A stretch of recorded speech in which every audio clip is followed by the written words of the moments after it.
I say, my love bugs, this is your girl, Empress Goddess, the Georgia Peach. I guess y'all say, well, damn, Empress ain't been live but one time today. Yeah, chilling out a little bit. Had a little death in the family. So, we gonna listen to a little bit of The Secret Teachers of All Ages by Manly P. Hall. I still got 19 hours of this book left to get through, so we're gonna get in here. Dead or reconciliation, alternation, marriage, immortality, cordiality, providence, and sound. Among the deities who partook of the nature of the pentad were Pallas, Nemesis, Bubastia. The human body in symbolism. The oldest, the most profound, the most universal of all symbols is the human body. The Greeks, Persians, Egyptians, and Hindus considered a philosophical analysis of man's triune nature to be an indispensable part of ethical and religious training. The mysteries of every nation taught that the laws, elements, and powers of the universe were epitomized in the human constitution, that everything which existed outside of man had its analog within man. The universe, being immeasurable in its immensity and inconceivable in its profundity, was beyond mortal estimation. Even the gods themselves could comprehend but a part of the inaccessible glory which was their source. When temporarily permeated with divine enthusiasm, man may transcend for a brief moment the limitations of his own personality and behold in part that celestial effulgence in which all creation is bathed. But even in his periods of greatest illumination, man is incapable of imprinting upon the substance of his rational soul a perfect image of the multiform expression of celestial activity. Recognizing the futility of attempting to cope intellectually with that which transcends the comprehension of the rational faculties, the early philosophers turned their attention from the inconceivable divinity to man itself, within the narrow confines of whose nature they found manifested all the mysteries of the external spheres. As the natural outgrowth of this practice, there was fabricated a secret theological system in which God was considered as the grand man, and conversely, man as the little god. Continuing this analogy, the universe was regarded as a man, and conversely man as a miniature universe. The greater universe was termed the macrocosm, the great world or body, and the divine life or spiritual entity controlling its functions was called the macroprosophos. Man's body, or the individual human universe, was termed the microcosm, and the divine life or spiritual entity controlling its functions was called the microprosophos. The pagan mysteries were primarily concerned with instructing neophytes in the true relationship existing between the macrocosm and the microcosm. In other words, between God and man. Accordingly, the key to these analogies being the organs and functions of the microcosmic man, and those of the macrocosmic man constituted the most prized possession of the early initiates. In Isis Unveiled, H.P. Blavatsky summarizes the pagan concept of man as follows. Man is a little world, a microcosm inside the great universe. Like a fetus, he is suspended by all his three spirits in the matrix of the macrocosmos. And while his terrestrial body is in constant sympathy with its parent Earth, his astral soul lives in unison with the sidereal anima mundi. He is in it as it is in him, for the world-pervading element fills all space, and is space itself, only shoreless and infinite. As to his third spirit, the divine, what is it but an infinitesimal ray, one of the countless radiations proceeding directly from the highest cause, the spiritual light of the world. This is the trinity of organic and inorganic nature, the spiritual and the physical, which are three in one, and of which Proclus says that the first monad is the eternal God, the second eternity, the third the paradigm or pattern of the universe, the three constituting the intelligible triad. Long before the introduction of idolatry into religion, the early priests caused the statue of a man to be placed in the sanctuary of the temple. This human figure symbolized the divine power in all its intricate manifestations. Thus, the priests of antiquity accepted man as their textbook, and through the study of him, learned to understand the greater and more abstruse mysteries of the celestial scheme of which they were a part. It is not improbable that this mysterious figure standing over the primitive altars was made in the nature of a mannequin, and like certain emblematic hands in the mystery schools, was covered with either carved or painted hieroglyphs. The statue may have opened, thus showing the relative positions of the organs, bones, muscles, nerves, and other parts. After ages of research, the mannequin became a mass of intricate hieroglyphs and symbolic figures. Every part had its secret meaning. The measurements formed a basic standard by means of which it was possible to measure all parts of cosmos. It was a glorious composite emblem of all the knowledge possessed by the sages and hierophants. Then came the age of idolatry. The mysteries decayed from within. The secrets were lost, and none knew the identity of the mysterious man who stood over the altar. It was remembered only that the figure was a sacred and glorious symbol of the universal power, and it finally came to be looked upon as a god, the one in whose image man was made. Having lost the knowledge of the purpose for which the mannequin was originally constructed, the priests worshipped this effigy, until at last their lack of spiritual understanding brought the temple down in ruins about their heads, and the statue crumbled with a civilization that had forgotten its meaning. Proceeding from this assumption of the first theologians that man is actually fashioned in the image of God, the initiated minds of past ages erected the stupendous structure of theology upon the foundation of the human body. The religious world of today is almost totally ignorant of the fact that the science of biology is the fountainhead of its doctrines and tenets. Many of the codes and laws believed by modern divines to have been direct revelations from divinity are in reality the fruitage of ages of patient delving into the intricacies of the human constitution and the infinite wonders revealed by such a study. In nearly all the sacred books of the world can be traced an anatomical analogy. This is most evident in their creation myths. Anyone familiar with embryology and obstetrics will have no difficulty in recognizing the basis of the allegory concerning Adam and Eve in the Garden of Eden, the 9 degrees of the Eleusinian mysteries, and the Brahminic legend of Vishnu's incarnations. The story of the universal egg, the Scandinavian myth of Ginnungagap, the dark cleft in space in which the seed of the world is sown, and the use of the fish as the emblem of the paternal generative power, all show the true origin of theological speculation. The philosophers of antiquity realized that man himself was the key to the riddle of life, for he was the living image of the divine plan. And in future ages, humanity also will come to realize more fully the solemn import of those ancient words: the proper study of mankind is man. Both God and man have a twofold constitution, of which the superior part is invisible and the inferior visible. In both there is also an intermediary sphere, marking the point where these visible and invisible natures meet. As the spiritual nature of God controls his objective universal form, which is actually a crystallized idea, so the spiritual nature of man is the invisible cause and the controlling power of his visible material personality.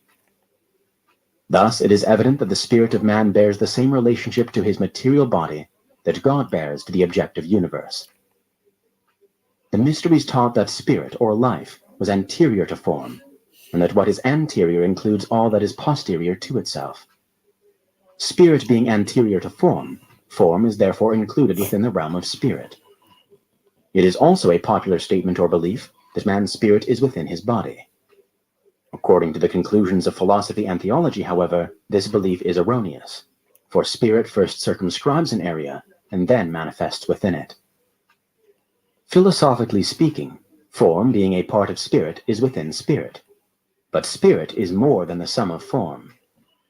As the material nature of man is therefore within the sum of spirit, so the universal nature, including the entire sidereal system, is within the all-pervading essence of God, the universal spirit. According to another concept of the ancient wisdom, all bodies, whether spiritual or material, have 3 centers, called by the Greeks the upper center, the middle center, and the lower center. An apparent ambiguity will here be noted. To diagram or symbolize adequately abstract mental verities is impossible, for the diagrammatic representation of one aspect of metaphysical relationships may be an actual contradiction of some other aspect. While that which is above is generally considered superior in dignity and power, in reality that which is in the center is superior and anterior to both that which is said to be above and that which is said to be below. Therefore, it must be said that the first, which is considered as being above, is actually in the center, while both of the others, which are said to be either above or below, are actually beneath. This point can be further simplified if the reader will consider above as indicating degree of proximity to source, and below as indicating degree of distance from source, source being posited in the actual center, and relative distance being the various points along the radii from the center toward the circumference. In matters pertaining to philosophy and theology, up may be considered as toward the center, and down as toward the circumference. Center is spirit, circumference is matter. Therefore, up is toward spirit along an ascending scale of spirituality. Down is toward matter along an ascending scale of materiality. The latter concept is partly expressed by the apex of a cone, which when viewed from above is seen as a point in the exact center of the circumference formed by the base of the cone. These three universal centers, the one above, the one below, and the link uniting them, represent three suns, or three aspects of one sun, centers of effulgence. These also have their analogues in the three grand centers of the human body, which, like the physical universe, is a demiurgic fabrication. First of these suns, says Thomas Taylor, is analogous to light when viewed subsisting in its fount in the sun, the second to the light immediately proceeding from the sun, and the third to the splendor communicated to other natures by this light. Since the superior or spiritual center is in the midst of the other two, its analogue in the physical body is the heart, the most spiritual and mysterious organ in the human body. The second center, or the link between the superior and inferior worlds, is elevated to the position of greatest physical dignity, the brain. The third, or lower center, is relegated to the position of least physical dignity, but greatest physical importance, the generative system. Thus, the heart is symbolically the source of life, the brain the link by which, through rational intelligence, life and form are united, and the generative system, or infernal creator, the source of that power by which physical organisms are produced. Okay. The ideals and aspirations of the individual depend largely upon which of these three centers of power predominates in scope and activity of expression. In the materialist, the lower center is the strongest. In the intellectualist, the higher center. But in the initiate, the middle center, by bathing the two extremes in a flood of spiritual effulgence, controls wholesomely both the mind and the body. As light bears witness of life, which is its source, so the mind bears witness of the spirit, and activity in a still lower plane bears witness of intelligence. Thus the mind bears witness of the heart, while the generative system in turn bears witness of the mind. Accordingly, the spiritual nature is most commonly symbolized by a heart, the intellectual power by an opened eye, symbolizing the pineal gland or cyclopean eye, which is the two-faced Janus of the pagan mysteries, and the generative system by a flower, a staff, a cup, or a hand.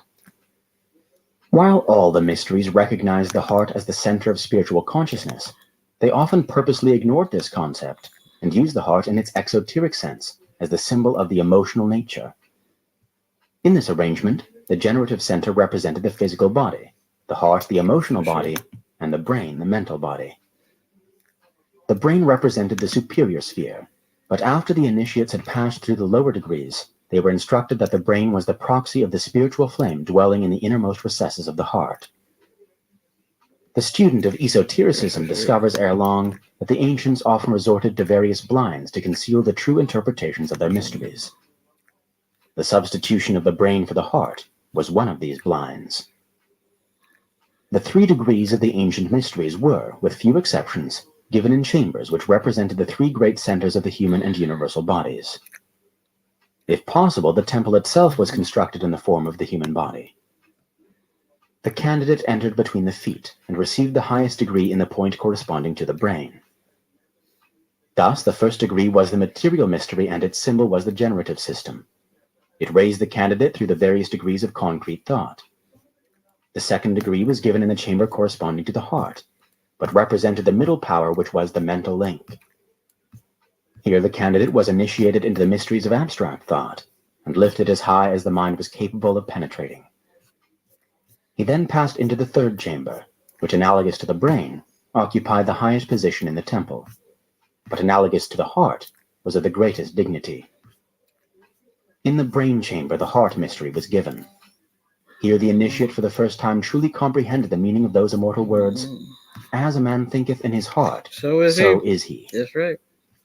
As there are 7 hearts in the brain, so there are 7 brains in the heart. But this is a matter of superphysics, of which little can be said at the present time. Proclus writes on this subject in the first book of On the Theology of Plato. Indeed, Socrates, in the first Alcibiades, rightly observes that the soul entering into herself will behold all other things, and deity itself.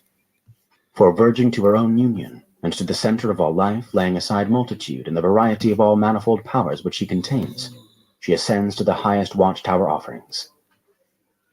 And as in the most holy of the mysteries, they say that the mystics at first meet with the multiform and many-shaped genera, which are hurled forth before the gods. But on entering the temple, unmoved and guarded by the mystic rites, they genuinely receive in their bosom, heart, divine illumination, and divested of their garments, as they would say, participate of a divine nature. The same mode, as it appears to me, takes place in the speculation of wholes. For the soul, when looking at things posterior to herself, beholds the shadows and images of beings. But when she converts herself to herself, she evolves her own essence, and the reasons which she contains. And at first, indeed, she only as it were beholds herself, but when she penetrates more profoundly into the knowledge of herself, she finds in herself both intellect and the orders of beings.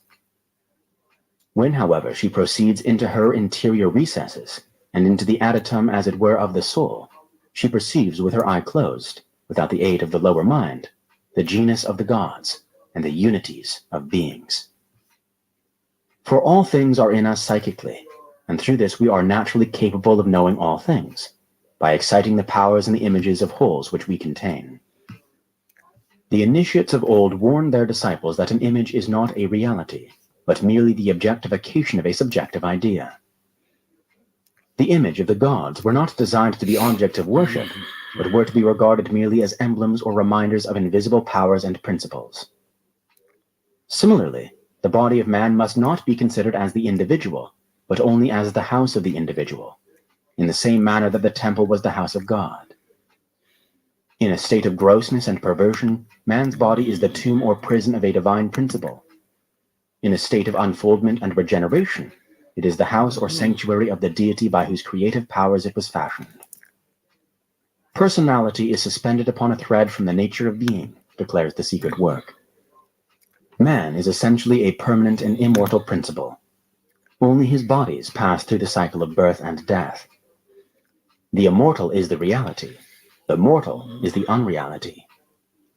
During each period of earth life, reality thus dwells in unreality, to be liberated from it temporarily by death and permanently by illumination. While generally regarded as polytheists, the pagans gained this reputation not because they worshipped more than one god, but rather because they personified the attributes of this god, thereby creating a pantheon of posterior deities, each manifesting a part of what the one god manifested as a whole. The various pantheons of ancient religions therefore actually represent the catalogued and personified attributes of deity. In this respect, they correspond to the hierarchies of the Hebrew Kabbalists. All the gods and goddesses of antiquity consequently have their analogies in the human body, as have also the elements, planets, and constellations, which were assigned as proper vehicles for these celestials.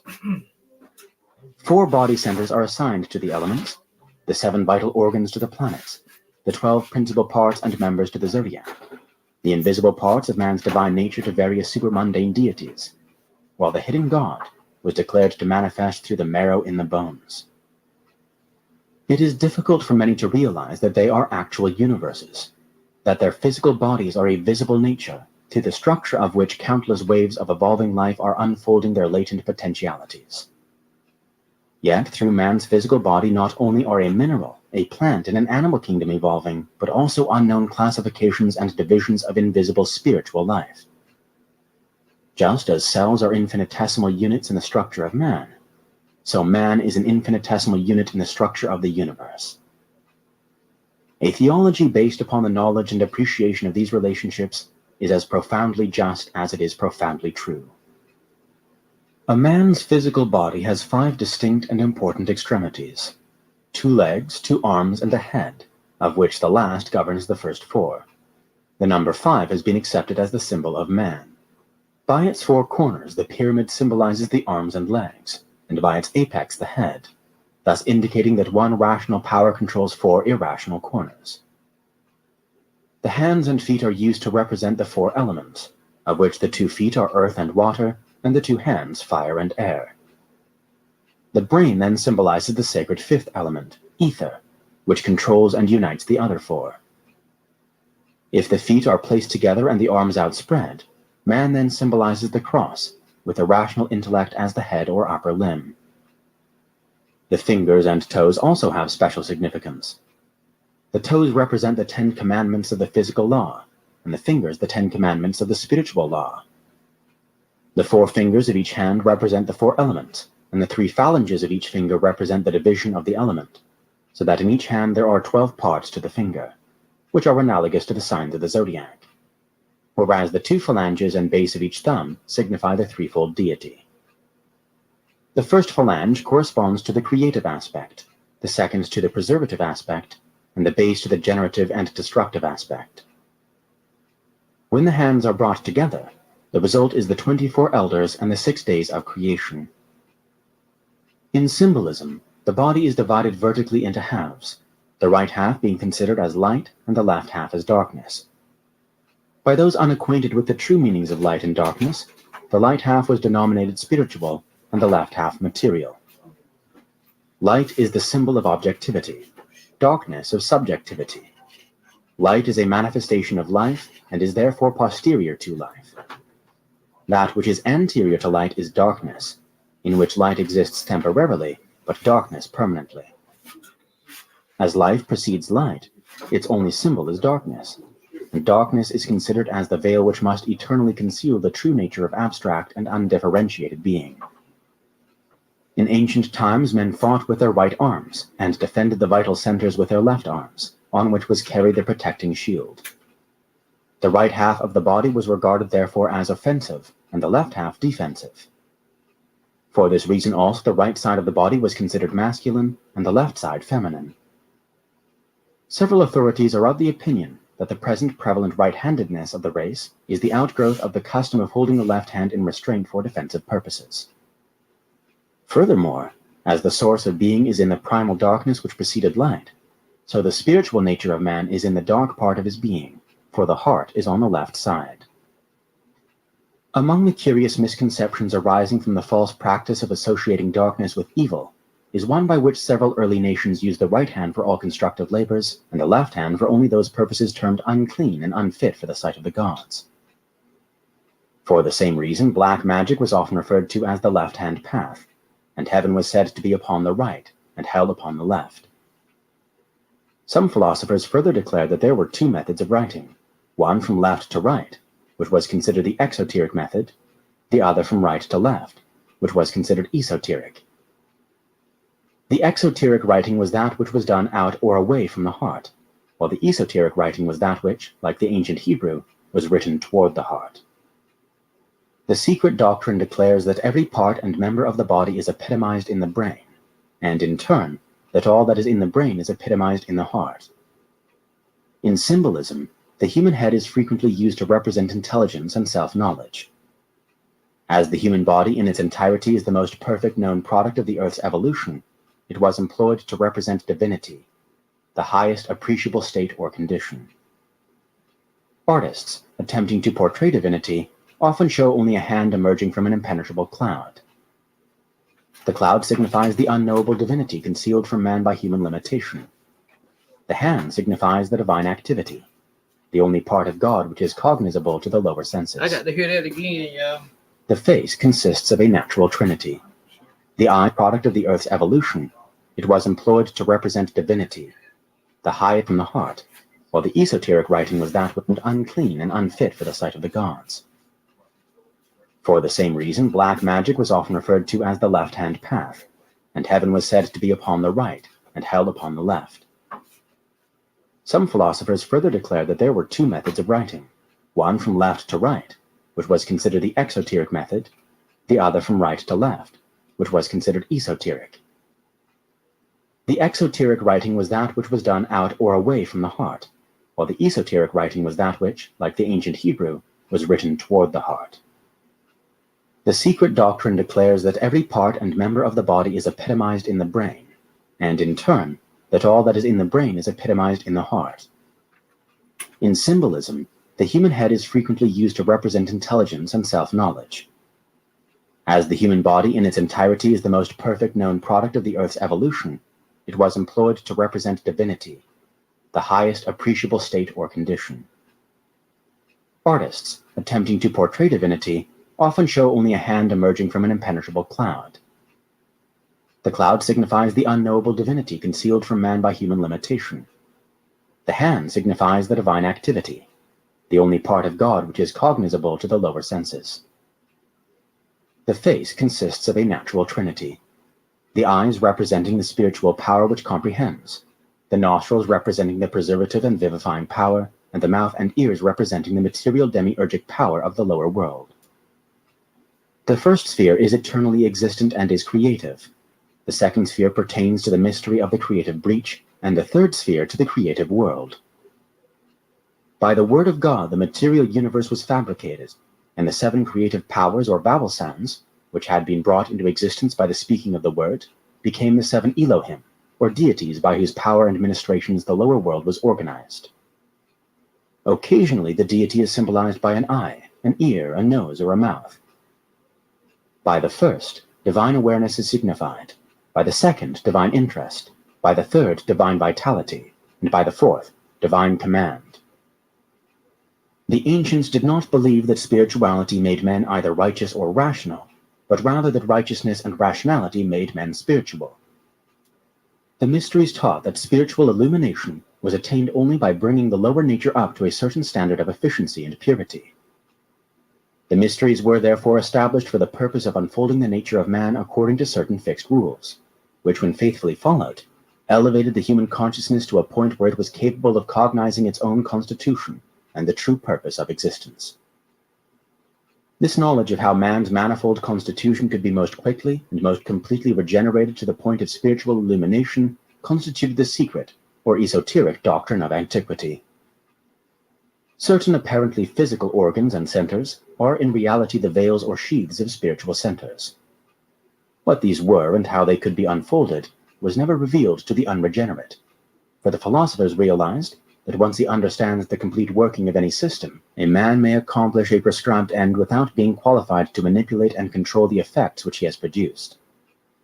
For this reason, long periods of probation were imposed, so that the knowledge of how to become as the gods might remain the sole possession of the worthy. Lest that knowledge be lost, however, it was concealed in allegories and myths, which were meaningless to the profane, but self-evident to those acquainted with that theory of personal redemption, which was the foundation of philosophical theology. Christianity itself may be cited as an example. The entire New Testament is in fact an ingeniously concealed exposition of the secret processes of human regeneration. The characters so long considered as historical men and women are really the personification of certain processes which take place in the human body, when man begins the task of consciously liberating himself from the bondage of ignorance and death. The garments and ornamentation supposedly worn by the gods are also keys, for in the mysteries clothing was considered as synonymous with form. The degree of spirituality or materiality of the organisms was signified by the quality, beauty, and value of the garments worn. Man's physical body was looked upon as the robe of his spiritual nature. Consequently, the more developed were his supersubstantial powers, the more glorious his apparel. Of course, clothing was originally worn for ornamentation rather than protection, and such practice still prevails among many primitive peoples. The mysteries taught that man's only lasting adornments were his virtues and worthy characteristics, that he was clothed in his own accomplishments and adorned by his attainments. Thus, the white robe was symbolic of purity, the red robe of sacrifice and love, and the blue robe of altruism and integrity. Since the body was said to be the robe of the spirit, mental or moral deformities were depicted as deformities of the body. Considering man's body as the measuring rule of the universe, the philosophers declared that all things resemble in constitution, if not in form, the human body. The Greeks, for example, declared Delphi to be the navel of the earth, for the physical planet was looked upon as a gigantic human being twisted into the form of a ball. In contradistinction to the belief of Christendom that the earth is an inanimate thing, the pagans considered not only the earth, but also all the sidereal bodies as individual creatures possessing individual intelligences. They even went so far as to view the various kingdoms of nature as individual entities. The animal kingdom, for example, was looked upon as one being, a composite of all the creatures composing that kingdom. This prototypic beast was a mosaic embodiment of all animal propensities, and within its nature the entire animal world existed as the human species exists within the constitution of the prototypic atom. In the same manner, races, nations, tribes, religions, states, communities, and cities were viewed as composite entities, each made up of varying numbers of individual units. Every community has an individuality, which is the sum of the individual attitudes of its inhabitants. Every religion is an individual whose body is made up of a hierarchy and vast host of individual worshippers.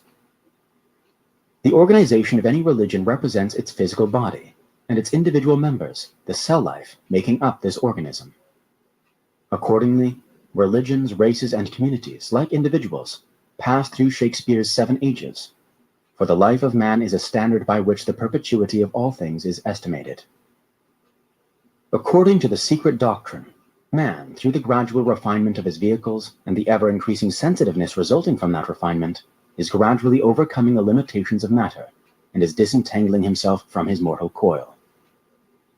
When humanity has completed its physical evolution, the empty shell of materiality left behind will be used by other life waves as stepping stones to their own liberation. The trend of man's evolutionary growth is ever toward his own essential selfhood.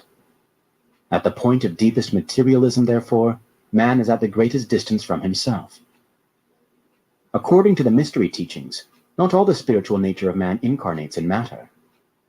The spirit of man is diagrammatically shown as an equilateral triangle with one point downward. This lower point, which is 1/3 of the spiritual nature but in comparison to the dignity of the other two, is much less than 1/3, descends into the illusion of material existence for a brief space of time. That which never clothes itself in the sheath of matter is the hermetic anthropos, the overman, analogous to the Cyclops or guardian demon of the Greeks, the angel of Jacob Boehme and the oversoul of Emerson, that unity, that oversoul, within which every man's particular being is contained and made one with all other. At birth, only 1/3 part of the divine nature of man temporarily dissociates itself from its own immortality, and takes upon itself the dream of physical birth and existence, animating with its own celestial enthusiasm a vehicle composed of material elements, part of and bound to the material sphere. At death, this incarnated part awakens from the dream of physical existence and reunites itself once more with its eternal condition. This periodical descent of spirit into matter is termed the wheel of life and death, and the principles involved are treated at length by the philosophers under the subject of metempsychosis. By initiation into the mysteries and a certain process known as operative theology, this law of birth and death is transcended, and during the course of physical existence, that part of the spirit which is asleep in form is awakened without the intervention of death, the inevitable initiator, and is consciously reunited with the anthropos, or the overshadowing substance of itself. This is at once the primary purpose and the consummate achievement of the mysteries, that man shall become aware of and consciously be reunited with the divine source of himself, without tasting of physical dissolution. The Hieromet Legend.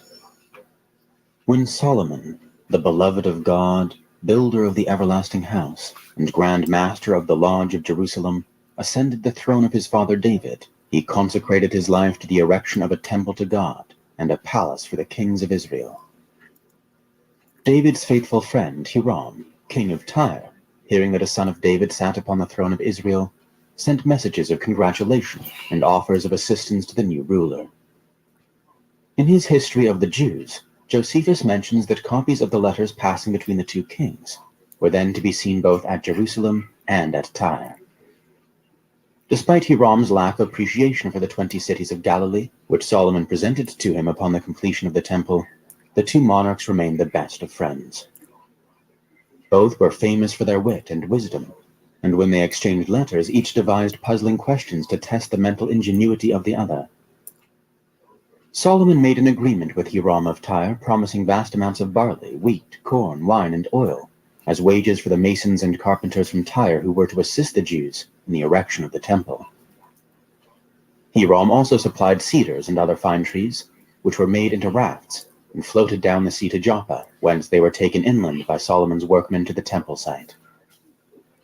Because of his great love for Solomon, Hiram of Tyre sent also the grand master of the Dionysiac architects, Chiram Abif, a widow's son, who had no equal among the craftsmen of the earth. Chiram is described as being a Tyrian by birth, but of Israelitish descent, and a second Bezaleel, honored by his king with a title of father. The Freemason's Pocket Companion, published in 1771, describes Chiram as the most cunning, skillful, and curious workman that ever lived, whose abilities were not confined to building alone, but extended to all kinds of work, whether in gold, silver, brass, or iron, whether in linen, tapestry, or embroidery. Whether considered as an architect, statuary, founder, or designer, separately or together, he equally excelled. From his designs and under his direction, all the rich and splendid furniture of the temple and its several appendages were begun, carried on, and finished.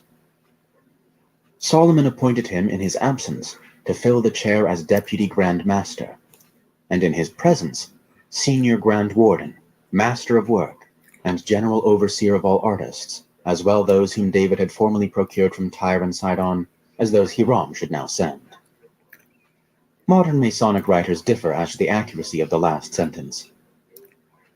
Although an immense amount of labor was involved in its construction, Solomon's Temple, in the words of George Oliver, was only a small building, very inferior in point of size to some of our churches.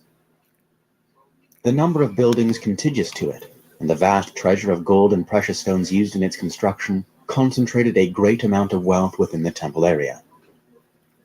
In the midst of the temple stood the Holy of Holies, sometimes called the Oracle. It was an exact cube, each dimension being 20 cubits, and exemplified the influence of Egyptian symbolism. The buildings of the temple were ornamented with 1,453 columns of Korean marble, magnificently sculptured, and 2,906 pilasters, decorated with capitals. There was a broad porch facing the east, and the Sanctum Sanctorum was upon the west. According to tradition, the various buildings and courtyards could hold in all 300,000 persons. Both the sanctuary and the Holy of Holies were entirely lined with solid gold plates encrusted with jewels.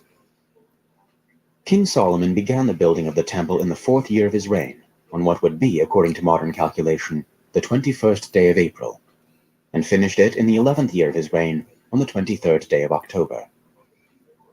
The temple was begun in the 480th year after the children of Israel had passed the Red Sea. Part of the labor of construction included the building of an artificial foundation on the brow of Mount Moriah. The stones for the temple were hoisted from quarries directly beneath Mount Moriah and were trued before being brought to the surface. The brass and golden ornaments for the temple were cast in molds in the clay ground between Succoth and Zeradatha, and the wooden parts were all finished before they reached the temple site. The building was put together, consequently, without sound and without instruments, all its parts fitting exactly, without the hammer of contention, the axe of division, or any tool of mischief. Anderson's much-discussed Constitutions of the Freemasons, published in London in 1723, and reprinted by Benjamin Franklin in Philadelphia in 1734, thus describes the division of the laborers engaged in the building of the everlasting house. But Dagon's temple, and the finest structures at Tyre and Sidon, could not be compared with the eternal God's temple at Jerusalem. There were employed about it no less than 3,600 princes, or master masons, to conduct the work according to Solomon's directions, with 80,000 hewers of stone in the mountain, or fellow craftsmen, and 70,000 laborers. In all 153,600, besides the levy under Adoniram to work in the mountains of Lebanon by turns of the Sidonians, viz. 30,000, being in all 183,600. Daniel Sickles gives 3,300 overseers instead of 3,600, and lists the 3 grand masters separately. The same author estimates the cost of the temple at nearly 4,000 millions of dollars. The Masonic legend of the building of Solomon's temple does not in every particular parallel the scriptural version, especially in those portions relating to Chiram Abif. According to the biblical account, this master workman returned to his own country. In the Masonic allegory, he is foully murdered. On this point, A.E. Waite, in his new Encyclopedia of Freemasonry, makes the following explanatory comment. The legend of the master builder is the great allegory of Masonry. It happens that his figurative story is grounded on the fact of a personality mentioned in Holy Scripture, but this historical background is of the accidents and not the essence. The significance is in the allegory, and not in any part of history which may lie behind it. Chiram, as master of the builders, divided his workmen into 3 groups, which were termed entered apprentices, fellow craftsmen, and master masons. To each division he gave certain passwords and signs by which their respective excellence could be quickly determined. While all were classified according to their merits, some were dissatisfied, for they desired a more exalted position than they were capable of filling. At last, 3 fellow craftsmen, more daring than their companions, determined to force Chiram to reveal to them the password of the master's degree. Knowing that Chiram always went into the unfinished sanctum sanctorum at high noon to pray, these ruffians, whose names were Jabala, Jabalo, and Jabalum, lay in wait for him, one at each of the main gates of the temple.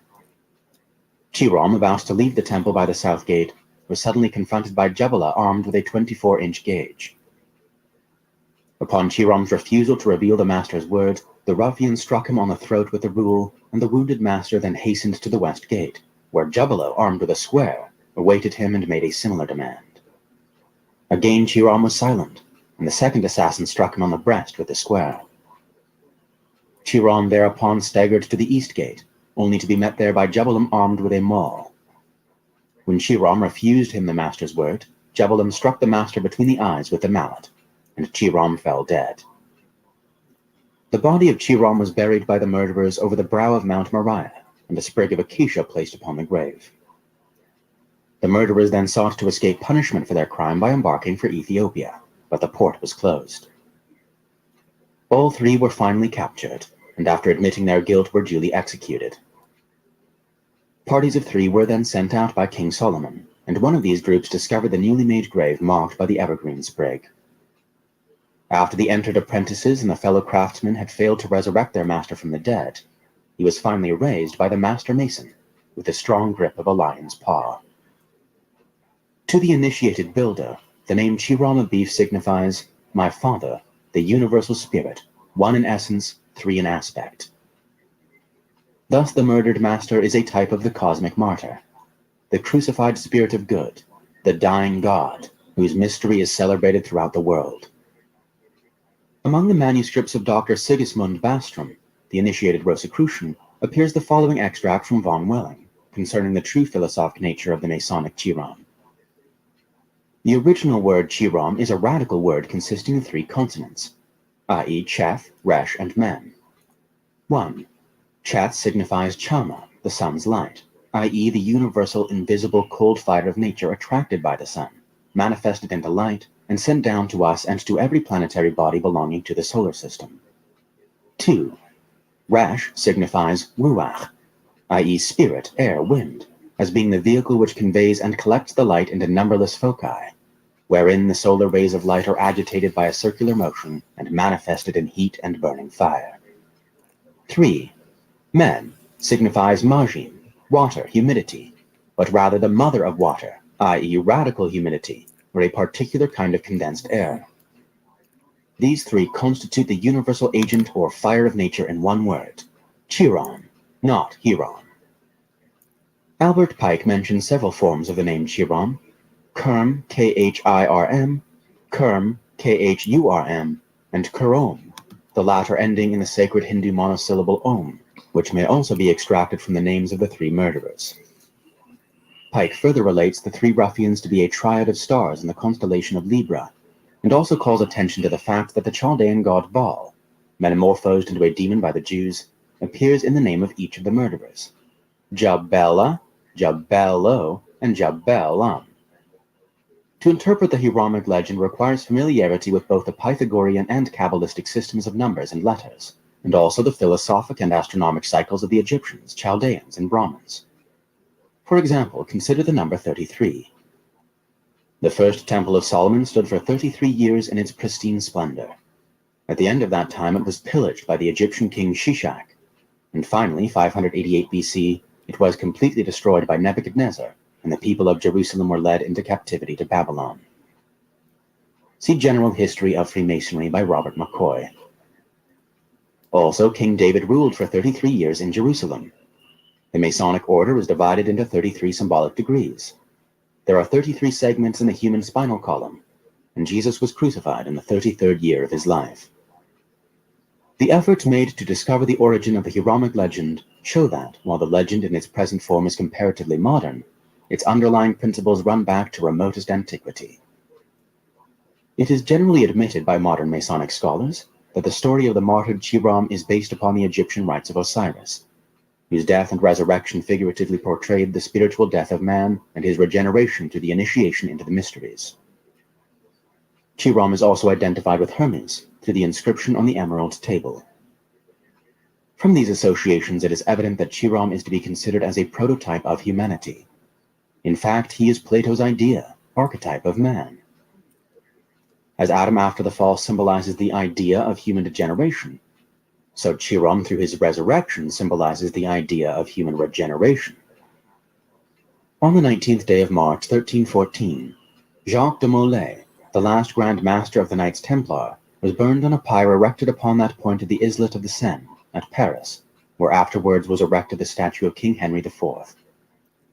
See The Indian Religions by Hargrave Jennings. It is mentioned as a tradition in some of the accounts of the burning, writes Jennings, that Molay, ere he expired, summoned Clement, the Pope who had pronounced the bull of abolition against the order and had condemned the Grand Master to the flames, to appear within 40 days before the Supreme Eternal Judge, and Philip, the King, to the same awful tribunal within the space of a year. Both predictions were fulfilled. The close relationship between Freemasonry and the original Knights Templar has caused the story of Chiram to be linked with the martyrdom of Jacques de Molay. According to this interpretation, the three ruffians who cruelly slew their master at the gates of the temple because he refused to reveal the secrets of his order represent the Pope, the King, and the executioners. De Molay died maintaining his innocence and refusing to disclose the philosophical and magical arcana of the Templars. Those who have sought to identify Chiram with the murdered King Charles I conceive the Hieronymic legend to have been invented for that purpose by Elias Ashmole, a mystical philosopher who is probably a member of the Rosicrucian fraternity. Charles was dethroned in 1647 and died on the block in 1649, leaving the Royalist Party leaderless. An attempt has been made to relate the term the Sons of the Widow, an appellation frequently applied to members of the Masonic order, to this incident in English history. For by the murder of her king, England became a widow, and all Englishmen widows' sons. To the mystic Christian Mason, Chiram represents the Christ, who in 3 degrees, raised the temple of his body from its earthly sepulchre. His three murderers were Caesar's agent, the state, the Sanhedrin, the church, and the incited populace, the mob. Thus considered, Chiram becomes the higher nature of man, and the murderers are ignorance, superstition, and fear. The indwelling Christ can give expression to himself in this world only through man's thoughts, feelings, and actions. Right thinking, right feeling, and right action, these are three gates through which the Christ power passes into the material world, there to labor in the erection of the temple of universal brotherhood. Ignorance, superstition, and fear are three ruffians, through whose agencies the spirit of good is murdered, and a false kingdom, controlled by wrong thinking, wrong feeling, and wrong action, established in its stead. In the material universe, evil appears ever victorious. In this sense, writes Daniel Sickles, the myth of the Tyrian is perpetually repeated in the history of human affairs. Orpheus was murdered, and his body thrown into the Hebrus. Socrates was made to drink the hemlock, and in all ages we have seen evil temporarily triumphant, and virtue and truth calumniated, persecuted, crucified, and slain. But eternal justice marches surely and swiftly through the world. The Typhons, the children of darkness, the plotters of crime, all the infinitely varied forms of evil, are swept into oblivion. And truth and virtue, for a time laid low, come forth, clothed with diviner majesty and crowned with everlasting glory. See General Ahiman Rezon. If, as there is ample reason to suspect, the modern Freemasonic order was profoundly influenced by, if it is not an actual outgrowth of, Francis Bacon's secret society, its symbolism is undoubtedly permeated with Bacon's two great ideals: universal education and universal democracy. The deadly enemies of universal education are ignorance, superstition, and fear, by which the human soul is held in bondage to the lowest part of its own constitution. The errant enemies of universal democracy have ever been the crown, the tiara, and the torch. Thus, Chi-Rom symbolizes that ideal state of spiritual, intellectual, and physical emancipation which has ever been sacrificed upon the altar of human selfishness. Chi-Rom is the beautifier of the eternal house. Modern utilitarianism, however, sacrifices the beautiful for the practical, in the same breath declaring the obvious lie that selfishness, hatred, and discord are practical. Dr. Orville Ward Owen found a considerable part of the first 32 degrees of Freemasonic ritualism hidden in the text of the first Shakespeare folio. Masonic emblems are to be observed also upon the title pages of nearly every book published by Bacon. Sir Francis Bacon considered himself as a living sacrifice upon the altar of human need. He was obviously cut down in the midst of his labors, and no student of his New Atlantis can fail to recognize the Masonic symbolism contained therein. According to the observations of Joseph Fort Newton, the Temple of Solomon described by Bacon in that utopian romance was not a house at all, but the name of an ideal state. Is it not true that the Temple of Freemasonry is also emblematic of a condition of society? While, as before stated, the principles of the Hieronymic legend are of the greatest antiquity, it is not impossible that its present form may be based upon incidents in the life of Lord Bacon, who passed through the philosophic death and was raised in Germany. In an old manuscript appears the statement that the Freemasonic order was formed by alchemists and hermetic philosophers, who had banded themselves together to protect their secrets against the infamous methods used by avaricious persons to wring from them the secret of gold-making. The fact that the Hieronymic legend contains an alchemical formula gives credence to this story. Thus, the building of Solomon's temple represents the consummation of the magnum opus, which cannot be realized without the assistance of Chi-Rom, the universal agent. The Masonic mysteries teach the initiate how to prepare within his own soul a miraculous powder of projection, by which it is possible for him to transmute the base lump of human ignorance, perversion, and discord into an ingot of spiritual and philosophic gold. Sufficient similarity exists between the Masonic Chi-Rom and the Kundalini of Hindu mysticism to warrant the assumption that Chi-Rom may be considered a symbol also of the spirit fire moving through the sixth ventricle of the spinal column. The exact science of human regeneration is the lost key of Masonry, for when the spirit fire is lifted up through the 33 degrees, or segments of the spinal column, and enters into the domed chamber of the human skull, it finally passes into the pituitary body, Isis, where it invokes Ra, the pineal gland, and demands the sacred name. Operative Masonry, in the fullest meaning of that term, signifies the process by which the Eye of Horus is opened. E.A. Wallace Budge has noted that in some of the papyri illustrating the entrance of the souls of the dead into the judgment hall of Osiris, the deceased person has a pine cone attached to the crown of his head. The Greek mystics also carried a symbolic staff, the upper end being in the form of a pine cone, which was called the thyrsus of Bacchus. In the human brain there is a tiny gland called the pineal body, which is the sacred eye of the ancients, and corresponds to the third eye of the Cyclops. Little is known concerning the function of the pineal body, which Descartes suggested, more wisely than he knew, might be the abode of the spirit of man. As its name signifies, the pineal gland is the sacred pine cone in man, the eye single, which cannot be opened until Chi-Rom, the spirit fire, is raised through the sacred seals which are called the seven churches in Asia. There is an oriental painting which shows 3 sunbursts. One sunburst covers the head, in the midst of which sits Brahma with 4 heads, his body a mysterious dark color. The second sunburst, which covers the heart, solar plexus, and upper abdominal region, shows Vishnu sitting in the blossom of the lotus, on a couch formed of the coils of the serpent of cosmic motion, its 7-hooded head forming a canopy over the god.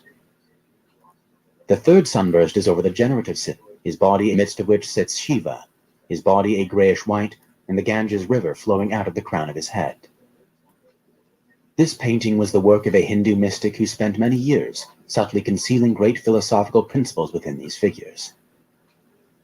The Christian legends could be related also to the human body by the same method as the Oriental, for the arcane meanings hidden in the teachings of both schools are identical. As applied to Masonry, the 3 sunbursts represent the gates of the temple at which Chiram was struck, there being no gate in the north, because the sun never shines from the northern angle of the heavens. The north is the symbol of the physical, because of its relation to ice, crystallized water, and to the body, crystallized spirit. In man, the light shines toward the north, but never from it, because the body has no light of its own, but shines with the reflected glory of the divine life particles concealed within physical substance. For this reason, the moon is accepted as the symbol of man's physical nature. Chiram is the mysterious, fiery, airy water, which must be raised through the 3 grand centers symbolized by the flower with 3 rungs, and the sunburst flowers mentioned in the description of the Hindu painting. It must also pass upward by means of the ladder of 7 welcome, rungs, Rainstorm. the 7 How you plexuses doing? proximate to the spine. The 9 segments of the sacrum and coccyx are pierced by 10 foramina, through which pass the roots of the tree of life. 9 is the sacred number of man, and in the symbolism of the sacrum and coccyx, a great mystery is concealed.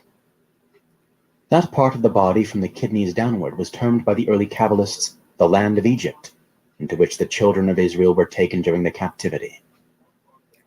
Out of Egypt, Moses, the illuminated mind, as his name implies, led the tribes of Israel with 12 faculties by raising the brazen serpent in the wilderness upon the symbol of the content.